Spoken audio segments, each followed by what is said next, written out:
Nesse podcast vamos falar de um tema que foi muito pedido: como criar um governo pro seu mundo. Então fica ligado, assiste até o final, porque até o final desse podcast vamos encher a sua cabeça de ideias para criar governos diversos.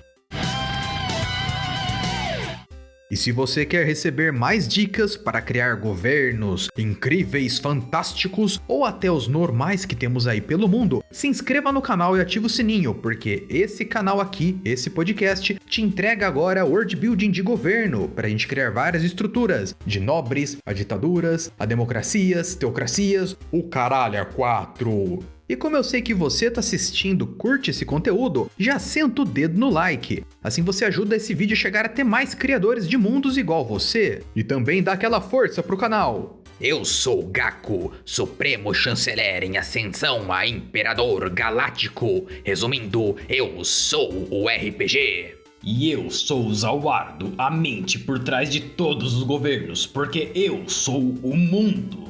Ei você, World Builder, que ama criar mundos e tá sempre querendo mais e mais ideias fantásticas para ter mais conteúdo para deixar seu mundo e suas histórias mais ricas e criativas, então você precisa seguir o Instagram do Criando Fantasia. No @Criando Fantasia você tem postagens com ideias de criações de mundos, de personagens e mais dicas para expandir a sua criatividade de criar mundos e histórias. Todo domingo tem uma ideia nova, uma dica nova e às vezes o Instagram do Criando Fantasia posta antes do domingo. Então fica ligado, o Insta tá na descrição, segue lá!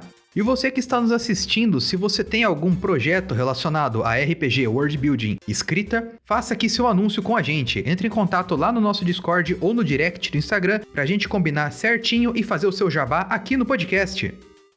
Então, sem mais delongas, Aua, vamos falar sobre governo. Mas antes, vamos falar um pouco sobre a licença criativa. E você que tá escutando fala, mas que porra é essa? Calma que o Zau vai explicar. Assim, a licença criativa é que, como você tá fazendo ficção, seja um livro, seja RPG, de qualquer forma é ficção, você tem a permissão de extrapolar e fazer os elementos fantasiosos dentro do governo em cada passo que eu vou mostrar aqui. Mesmo se não fizesse sentido no nosso mundo real, mas se faz sentido no seu mundo, tudo bem alterar. Ou seja, não se prenda à realidade. Isso. Você pode fantasiar, inventar um monte de coisa doida, mas fazendo sentido pro seu mundo tá válido. Sim.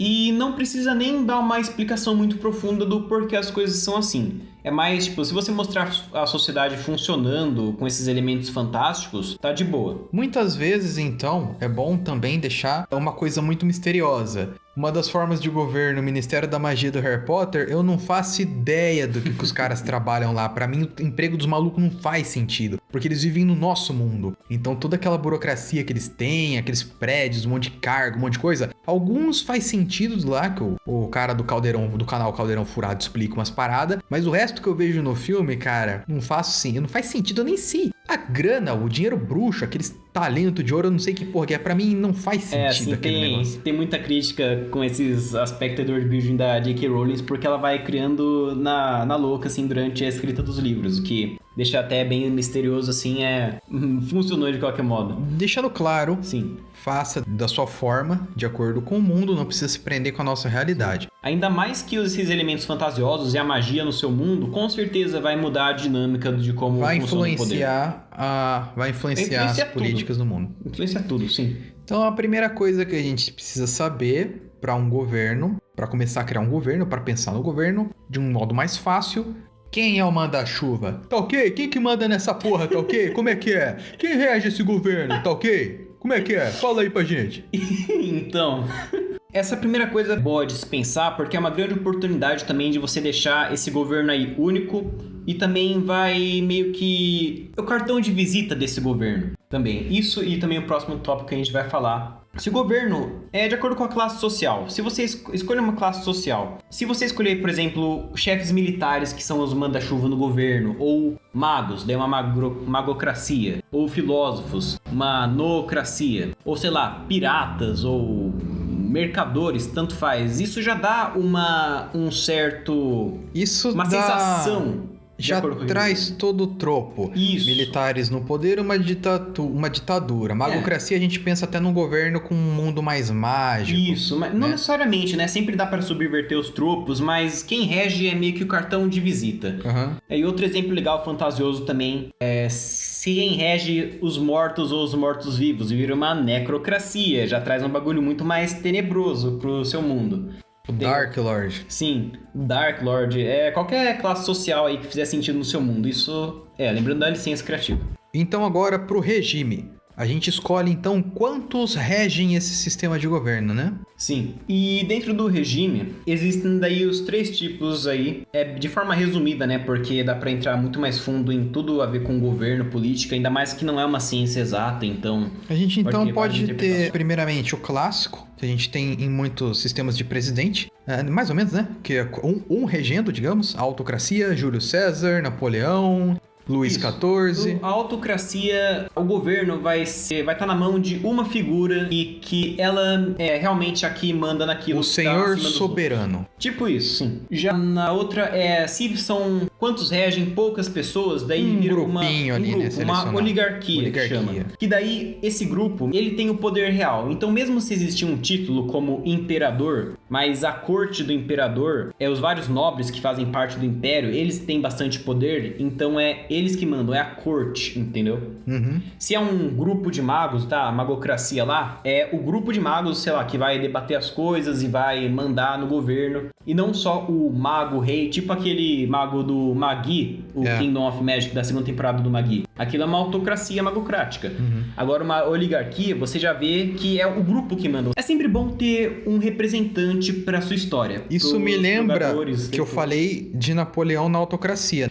Mas estudando história mais ao fundo, a gente vê que tinha um grupo ali, 2, 3, um pouco mais de gente. Eu não lembro agora o nome, porque é uns nomes francês complicado, mas Napoleão tava ali como um rei, entre aspas, ditador, uma parada assim, né, que ele foi escolhido. Só que Napoleão não era tão fodão assim, né? Ele fazia muita bosta e o pessoal tirava ele do poder, depois colocava até Waterloo, que ele foi exilado pra sempre, né? E depois voltou Luís XVII, se eu não me engano, no poder de novo, né? Depois de toda... O irônico da democracia francesa é que quando eles fizeram a revolução, eles colocaram Napoleão e depois voltou um rei. Então foi meio que um pau no cu, né? Não adiantou tanto assim, curto prazo, uma coisa atrás da outra. Mas, então tinha lá o Napoleão e tinha o pessoal que mandava mesmo por trás. Napoleão fazia uma coisa que eles não gostavam, eles planejavam contra ele, né? É disso que você tá falando. Mas também no caso, não só isso, porque isso também serve como um cartão de visita. Você pensa numa autocracia, você já vai pensar o líder, você pensa lá, a magocracia autocrática, você pensa em um mago poderoso com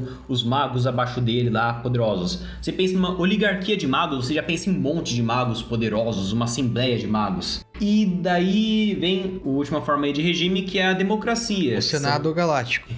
Eu amo a democracia. É.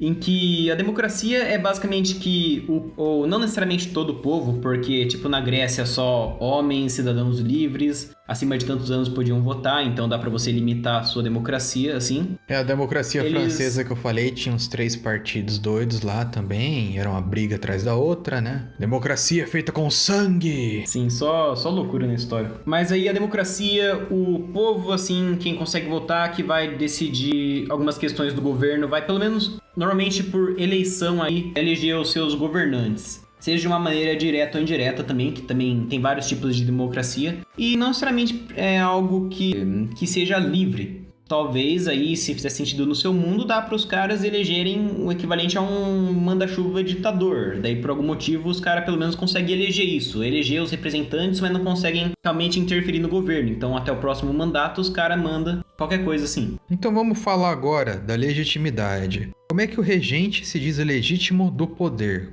Então, primeiro que legitimidade, ela vem de uma frase aí do John Locke. O regente só pode governar com o consenso dos governados. E isso indica que, assim, no livro A Origem da Ordem Política, do Francis Fukuyama, um livro fantástico que tem um monte de coisa histórica e explica várias coisas de governo, desde o início da humanidade, assim, O cara fala até de chimpanzé, analisando hierarquia de chimpanzé. Lembrando que os livros que a gente vai citar aqui, se tiver lá na Amazon, a gente vai colocar aqui na descrição. Comprando pelo nosso link, você ajuda demais aí o canal e aprende bastante coisa foda. Sim, sim. O povo, ou pelo menos uma elite poderosa desse governo, precisa reconhecer o regente como legítimo de ter aquele poder, que é justo que ele tenha o poder. Senão, o regente ele vai ter dificuldade em conseguir mandar nas coisas e vai ter várias pessoas que vão querer tirar o poder dele. Sempre tem inimigos políticos que estão querendo te dar um golpe e tomar o poder. E daí, como que dá para ter essa legitimidade?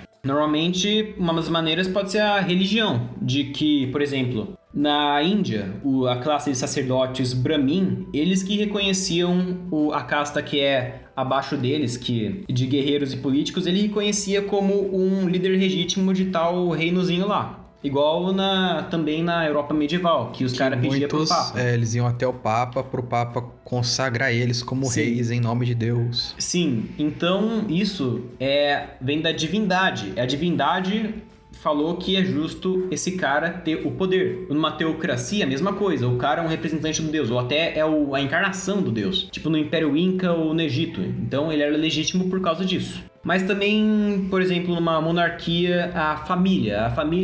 Hereditário, né? Hereditário. Seu sobrenome ou o seu sangue. Quem foi o seu pai foi o rei, então você é legítimo você suceder ele, ser o rei. E também por eleição. Se o povo te elegeu, a sua legitimidade tá na escolha do povo. Não adianta mais reclamar, tá ok? Me colocaram no poder, aí é isso aí, tá ok?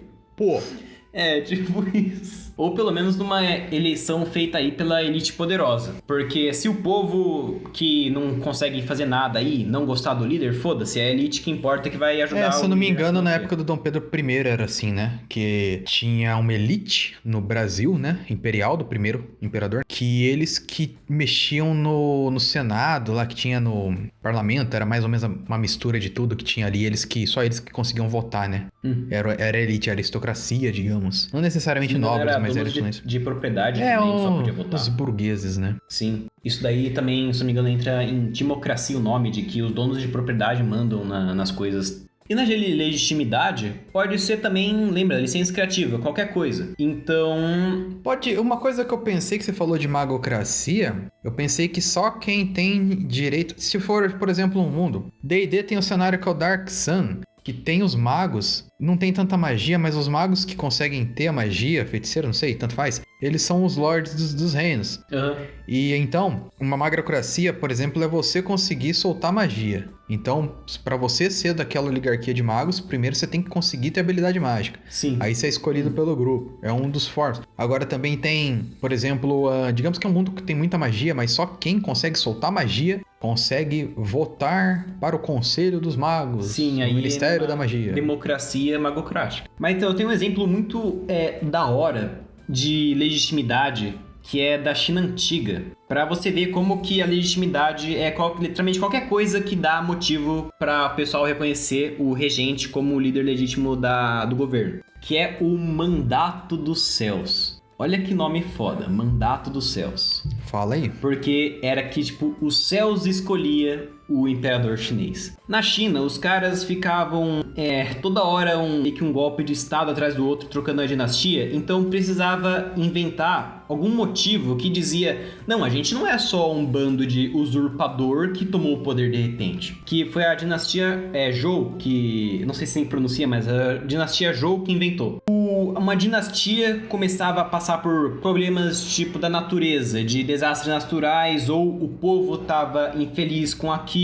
Daí os oráculos, que também podiam ser influenciados pela política e por líderes políticos que queriam tomar poder, começavam a falar: agora os céus declararam que essa dinastia, ela não é mais digna de ter o poder da China e vai surgir tal outra dinastia. Então, quando acontecia esse golpe de estado, que a dinastia trocava, eles falavam: é a consequência natural das coisas, porque o céu, que é essa natureza maior, essa força da natureza, que determinava quem era o regente. Então, Não foi, de repente, eu que usurpei, é os céus que fizeram esse cara aí ser indigno do poder, então eu tô tomando, porque agora os céus me escolheram e eu vou melhorar a China. Eu tava imaginando que o mandato dos céus era assim, tá tendo essa briga aí de jogo de leis do poder na China, e toda hora troca a porra do imperador chinês, etc.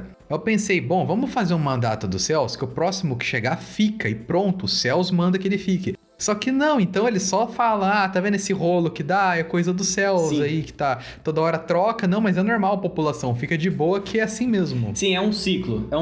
Tipo assim, entra uma dinastia nova, aí essa dinastia, sei lá, melhora a China, ou não. Porque, tipo, tinha uma imperatriz lá do mal, Wu, literalmente esse título dela, a imperatriz do mal, Wu, que ela matou um monte de gente, fez um puta bagulho neutral evil do mal aí na China. E daí, conforme a dinastia ia se corrompendo e ia piorando a situação, vinha outra e tomava o poder. E ficava sempre nesse ciclo. Esse é o mandato dos céus. E é isso que é interessante, porque essa justificativa deles terem poder não é simplesmente é a minha família, ou sei lá, Deus me escolheu, ou alguma coisa assim.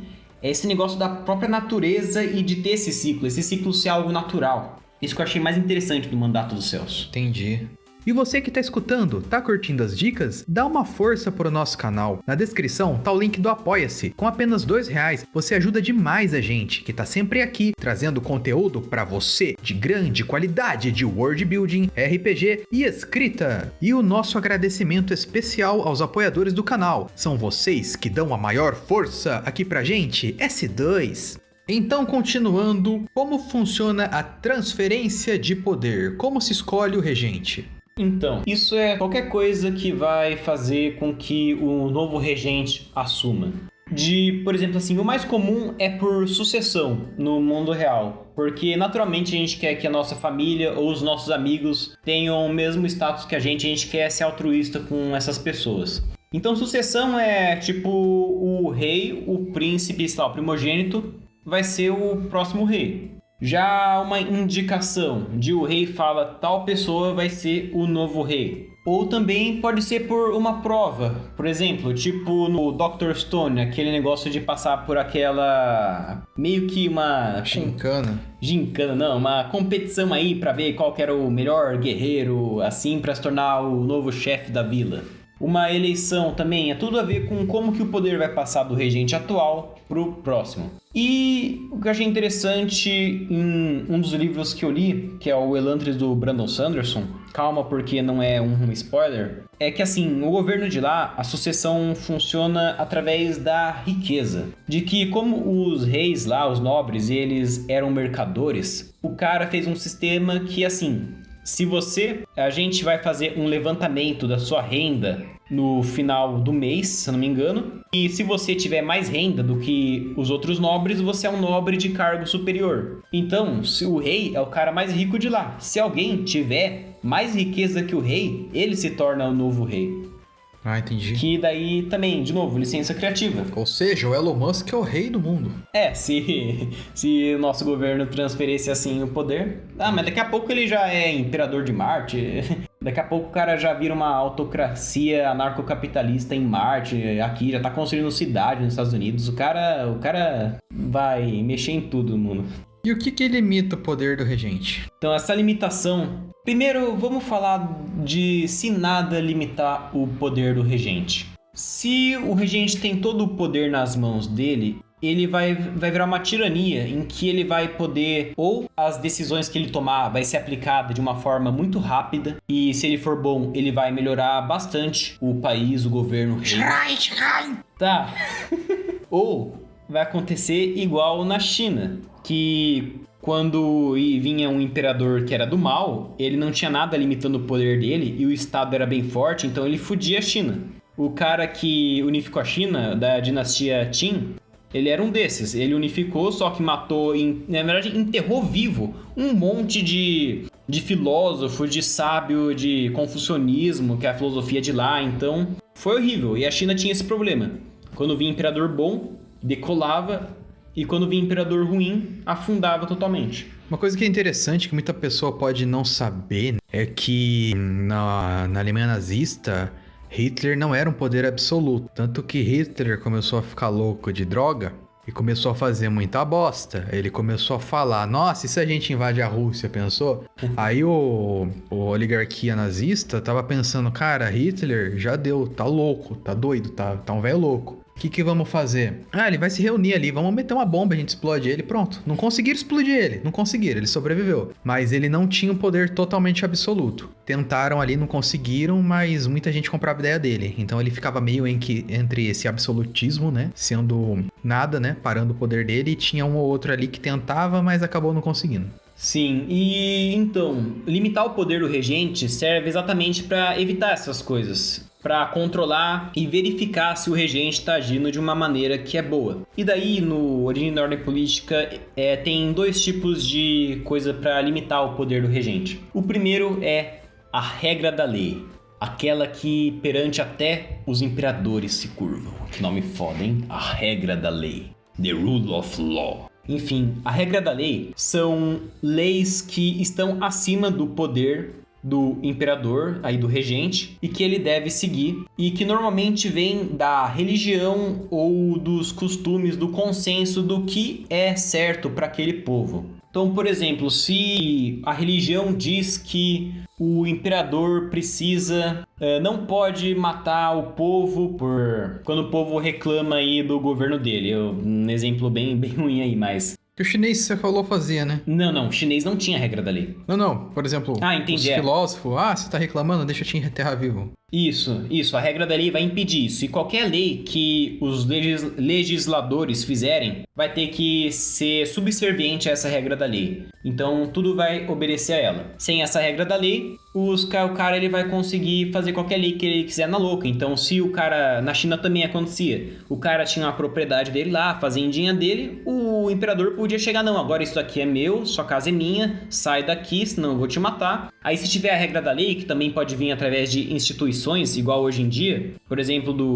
dos poderes legislativo e judiciário, a regra da lei também vai falar, não, você não pode do nada chegar e tomar a propriedade dos outros, mesmo sendo imperador. E o segundo tipo de limitação é o do compromisso, que é que pode ser moral, no sentido de o regente, ele acredita que ele tem uma responsabilidade com o povo e que os interesses da nação, do reino, tá acima dos deles. É tipo um lawful. Sim, seria, sim. Mas não precisa ser necessariamente moral. É que isso também acontecia. Tipo, o príncipe ele é educado desde cedo a como ser um bom rei e essas coisas. E vai colocando na cabeça dele o que é um reinado justo e assim. Mas o compromisso também pode vir de, por exemplo, um grupo que faz parte do governo também. Uma elite poderosa que também tem interesses do governo. Então, na Europa medieval, o rei não podia simplesmente falar, vamos fazer guerra, vamos matar tudo. Primeiro ele tinha que ir numa assembleia de pessoas da corte, na Inglaterra era o parlamento, tinha que conversar com eles para pegar impostos também.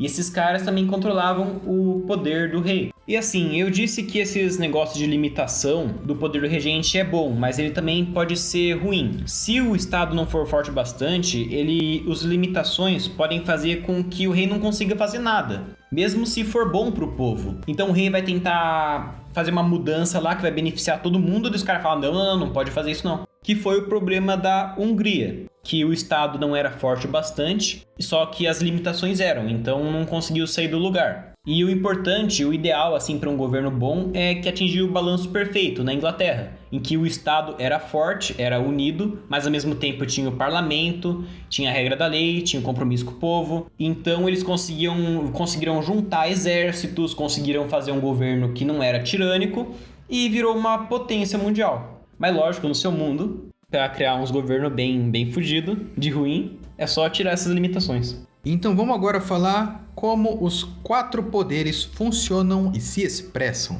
Então os 4 poderes do governo. O executivo, o judiciário, o legislativo e o informativo? Isso é o informativo aí é um que normalmente não se fala, mas ele é bem importante. Que assim, então vamos começar do começo. Quem cuida desses poderes e como que eles vão se aplicar no governo? O executivo, ele é o poder que aplica as leis e que faz tudo o que precisa para o seu governo operar. Tá ok? Não dá Sim, pra perder essa piada, cara, não dá. No presidencialismo o presidente é o líder do executivo. Por exemplo, que o executivo vai controlar o exército, vai pegar os impostos, vai pegar também a burocracia. Já o judiciário, ele vai interpretar as leis. Ele resolver disputas, ele que vai aplicar as sentenças. E o legislativo é aquele que vai criar as leis, que também, dependendo do país, ele também pega as taxas, decreta, né, o que vai ser. Olha, provavelmente você que tá escutando, você tá tendo essa aula, você tá tendo isso de aula na escola, né, no colegial ou antes do colegial, que fala desse jeito, e falando desses três, eles dão praticamente só como é que o Brasil funciona. Então a gente pensa que é meio que assim, mas dependendo do tipo de governo que você escolhe, vai ter esses três, mas eles vão funcionar de maneiras diferentes. Como é que fala? Porcentagens diferentes. Diferente do Brasil, né? Na escola eles mostram os três poderes, como é que funciona e como é que atua no Brasil, né? Sim, mas vai mudar bastante, né? Sim, muda dependendo do país e também, lógico, o seu mundo, como eu disse, licença criativa.